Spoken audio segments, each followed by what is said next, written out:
What do you, okay, so she's here. There goes, there was a quick flyby running of Lizzie Lynn. All right, so I'm going to liven things up a little bit here with an anecdote. I went to the beach about 2 weeks ago with my daughter, and I was having a very bad mental day, and I was just overwhelmed. I was really just struggling this day, and I was talking to her, and I was trying to be understood. And I explained to her that I'm just tired of constant parenting. I'm a single mother, and there is no break. There is no passing the children over to a husband to help me balance the responsibility. It's all me. And I've been doing this since 2002, 2003. So I'm tired. And she broke down, cried, and I was trying to explain to her that it's not her, it's the parenting role. So today, we're in here, we took a break. She made sandwiches for us, and we're eating the sandwiches. And her cat, Midnight, is actually her cat. I actually don't have a pet right now, it's hers. And Midnight is in the room yowling. And she rolls her eyes and goes, "Oh my God." So I go over and I open the door and I let the cat out. And the cat does his little, hoo, hoo, hoo, I'm free. And then he settles down literally within a minute, plops himself down. And then he gets up and he walks back into the room. And she goes, "He didn't even want anything." And I said, "Look, that cat has a high social need. You need to be mindful of that. He needs to be around people, because every time people are away from this cat, he cries out because he has a high social need."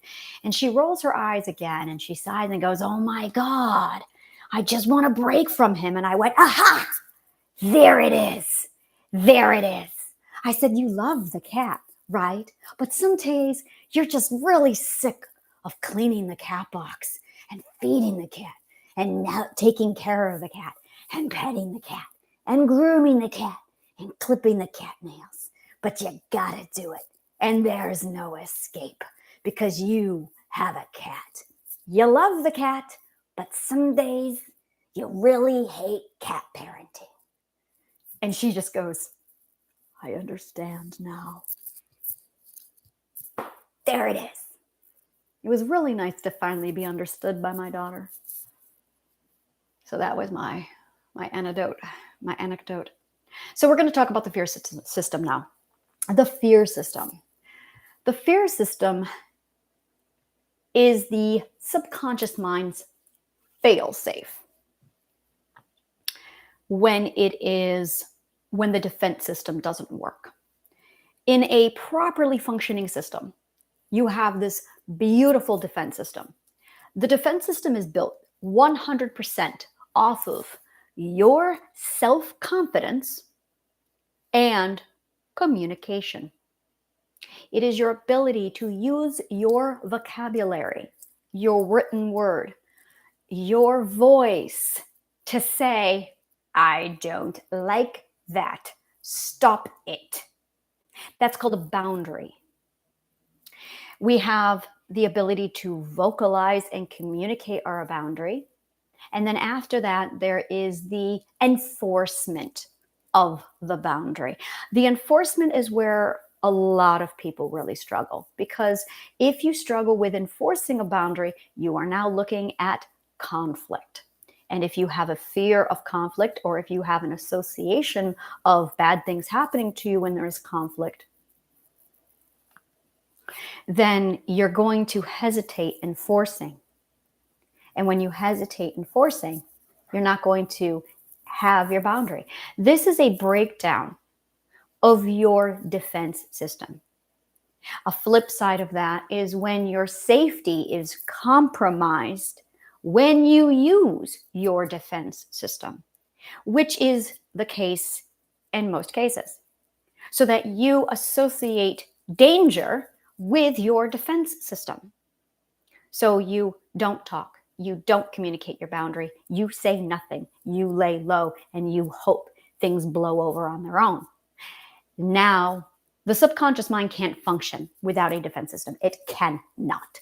So when the defense system shuts down due to, oh, now your safety is in question when you use your defense system, it calls in a backup called the fear system.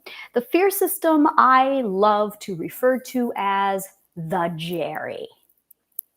The fear system is an illogical, stupid little man who runs around in my brain, panicking all the time and hitting a lot of buttons.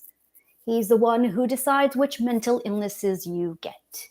Jerry is the one who decides what you're going to panic to. Jerry is the one who decides everything. Jerry is really stupid. Jerry's only goal is to take over the subconscious mind with the goal to keep you safe. Now, the subconscious mind has to stay at that cognitive core and keep that processing. It has to keep that running. So while it is focused on the cognitive core and its processing, the Jerry is running all over the place, implementing mental disorders, implementing behaviors, implementing what-if scenarios, and then creating fictionalized futures of your worst-case scenario. And then it's taking those fictionalized futures and it's plugging it into the cognitive core while the subconscious mind is at the cognitive core trying to get things processing. You got Jerry running around cramming things in. And the subconscious mind just looks at it. What are you doing? And emotional messaging goes off to the conscious awareness, you.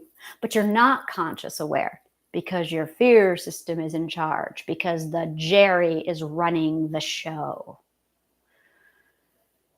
So you get all of this information and data. Now, the Jerry runs off of one emotion, just one: fear.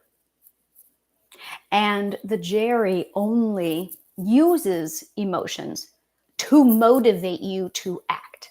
So whenever you have an impulse or an urge or an addiction or a need, well, that's Jerry giving you a motivator emotion to puppet you with little strings that'll motivate you to do something so you'll feel safe, which is why you got to check your wife's texts, which is why you got to follow your wife to see what she's up to, which is why you have to hire an investigator, which is why you have to put security cameras inside your bedroom just to watch. That is all controlling motivator emotions. That is absolutely what we see whenever the fear system gets involved, because the fear system runs on taking action and doing.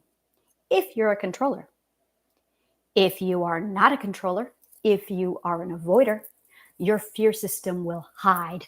Your fear system will cower. Your fear system will distract.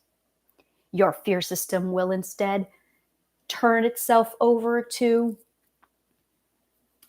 an addiction, to escape and get the supplementary emotion, love, to feel better about itself.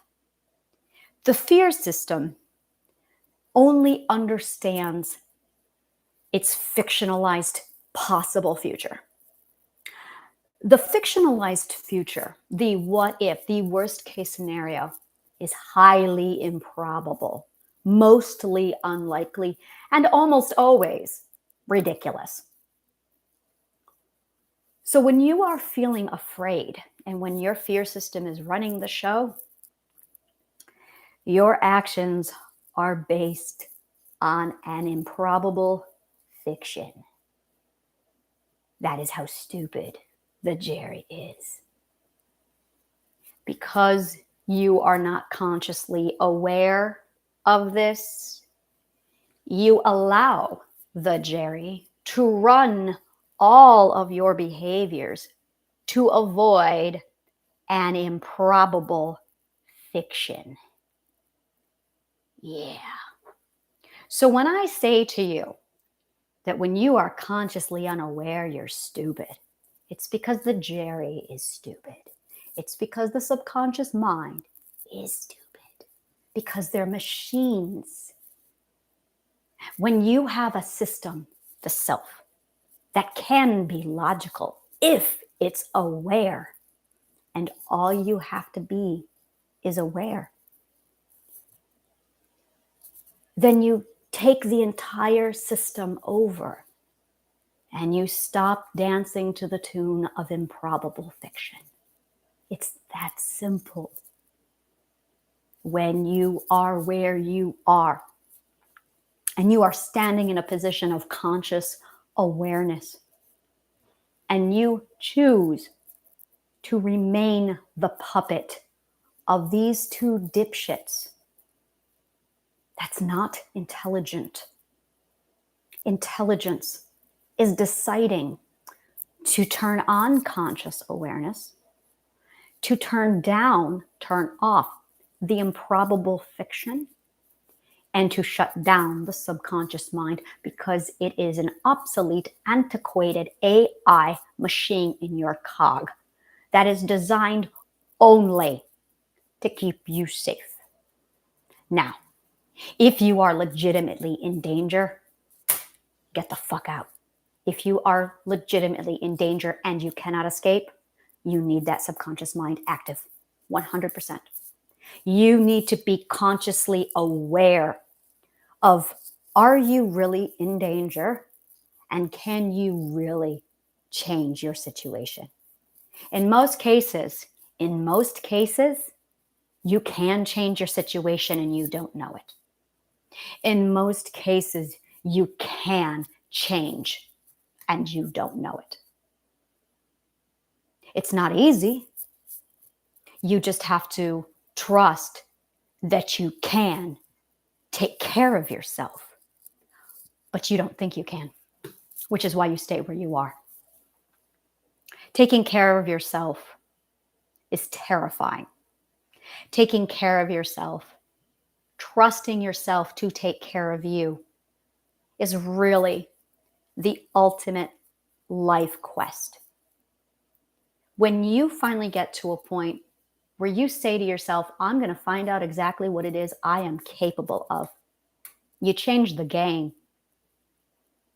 You don't know what you can do until you try. You don't know what you can do until you push yourself out. You don't know what you can do until you're avoiding a test because you're afraid of failing the test. That's why you don't change. That's why you stay put. Because you really don't believe that you can. Because you've never tried. So you catch yourself in this beautiful little logic loop of, what if I fail? I'm afraid of failing. If I fail, I'll be homeless. Well, there's that improbable fiction again. And it just keeps cycling back through. And it just keeps swifting back over and over in this really nasty cycle. So you stay in the abuse because you don't trust that you can take care of yourself. Every person who gets out of abuse, every person who gets out of abuse has the same, oh my God moment. And that is the moment when you realize that you could have done it all along. And then you really fucking hate yourself for not trying sooner. That is the humble pill that you have to swallow when you get out of your trauma. And then you realize that you were a victim because you chose to be. And then you realize that you were a failure for as long as you were because you chose to be. And then you go through a period where you hate yourself. And then you go through a period where you forgive yourself. And then you go through a period where you promise yourself that you will learn and do better.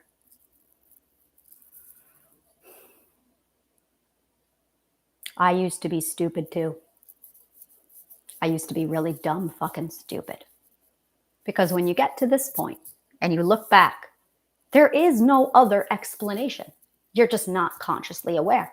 Not being conscious aware by default makes you stupid because you are choosing, you just don't know it yet, because you are choosing to have Jerry run the show.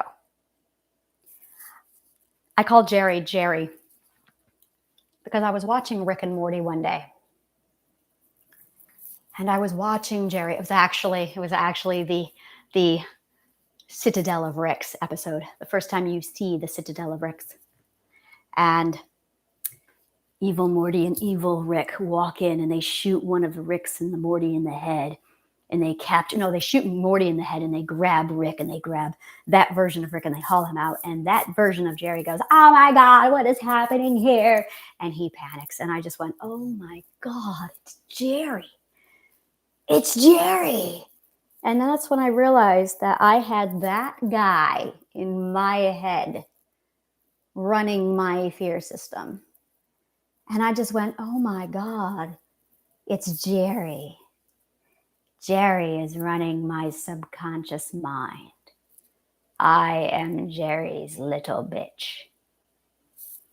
Oh, that was all the humbling humility I needed to decide to change when I realized that I was Jerry's little bitch. I was just like, no. Where's the door? How do I fix this? What do I need to do? Because I refused to be that man's little bitch. You just soothe it. To get out, you just soothe it. Soothing is one of the core ingredients to curing mental illness, to curing and turning off all the switches. You're going to have to learn how to soothe. Soothing is done through your self-care regimen. We're going to be going over that on Thursday.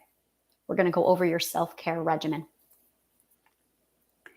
We are also going to go over your emotional management, emotional communication. So you understand that when you are getting emotions, what they mean and what you're supposed to do with them.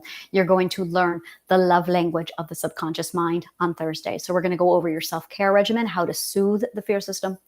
And we are going to go over your emotional management plan. The belief system is a whole nother lovely little creature. As you heal, you're going to locate toxic beliefs. You are going to find limiting beliefs as you heal. And they are going to immediately stop your healing process. You could be healing, and then you get to a limiting belief and you just hit a wall. Every time you hit a wall in your healing process, you are hitting a limiting belief. You are going to have to figure out what the limiting belief is. You are going to have to dig yourself around that limiting belief, locate it, and get it out. Meditation and opening dialogue with your subconscious mind and your identity is how you do that. So you're going to need meditation, and you're going to have to learn how to communicate. I teach this, by the way. I teach this for free in my Meditation for Beginners course, where you learn how to open up and communicate with your subconscious mind, your fear system, and your identity and your intuition. So this is the parts of your subconscious mind. You have your conscious awareness, you. And you, up until this point, have been unaware. You have your identity, what you love, everything that you want, imagine, and dream, your identity. You have your subconscious mind, and that runs the cognitive core. It allows the processing to run smoothly so you can have your point of view based off of your beliefs, your ethics, and your identity. And you have your communications defense system. When it's up and operating, you feel pride, self-value, self-importance, confidence, and self-esteem. And the more you work on your communication and your boundaries and your defense system, the more that nurtures your confidence, self-esteem, self-value, and self-importance. But if that system goes down, your fear system opens up and Jerry takes over. And Jerry starts running the show based off of improbable fictions.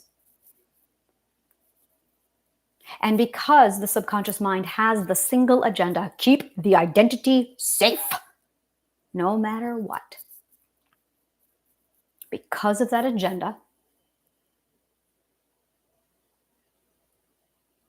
the fear system will then incorporate fail safes, mental illnesses that it will deliberately put into your subconscious mind's behavioral system, putting them into your cognitive core just to keep you behaving a certain way that corresponds with your safe point of view. It literally overrides the system and keeps you safe by changing your point of view into something that's going to keep you safe. In most cases, it's going to align your belief system and your cognitive core with your abusers. In almost every case, it's going to align your entire system with your abusers. So when you behave with a mental illness, when you work out of fear, you are actually emanating your abuser. That's really what's going on. By raising conscious awareness, by becoming aware of all of these working parts, when you have a fear response, you can see where there's fear and love. You soothe your system with what you love. When you feel afraid, think about what you love. When you feel afraid, nurture your love. When you feel afraid, do what you love. Write gratitude journals. That is why there's a self-care regimen, because what you love soothes the fear. But if what you love contradicts your abuser, then you start to associate danger with what you love, and you lose what you love. And when you lose what you love, your fear takes over, and you can't access love to turn that fear into check because you've lost it. So you have to get love back. To get love back, you have to do your self-care regimen. You have to do your gratitude journal. You have to remember what you love, because the more you remember what you love, the more you do what you love, the more it turns down your fear. And then you start to love so much that you will speak up and defend what you love. And then your defense system turns back on. Now, you will have a point where your defense system and your fear system are both active. And it goes like this: fear system is here, defense system is here, and they're going to do this.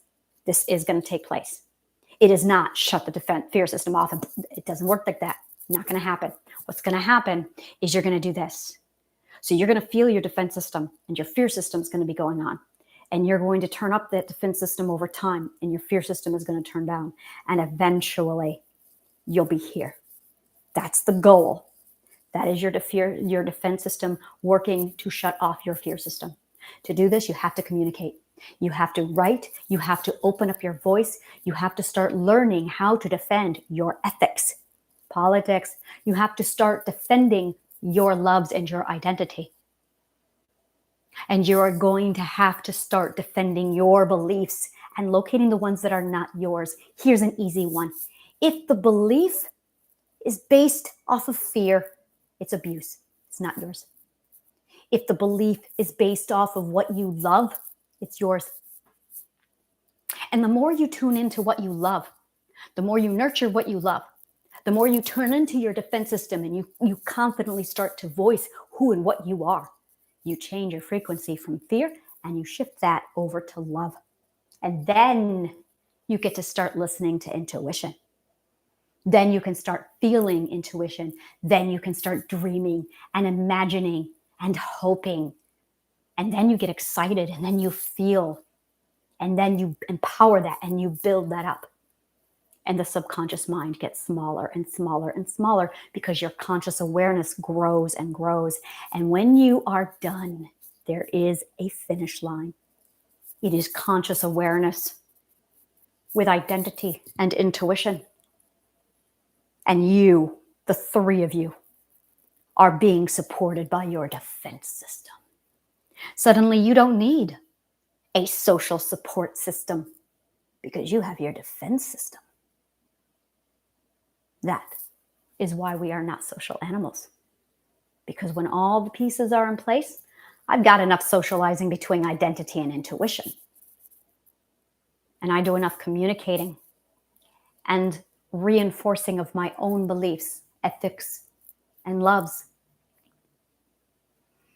that I don't need the opinions and the voice of others. because this is all about my point of view. That is how I discovered a different way to live.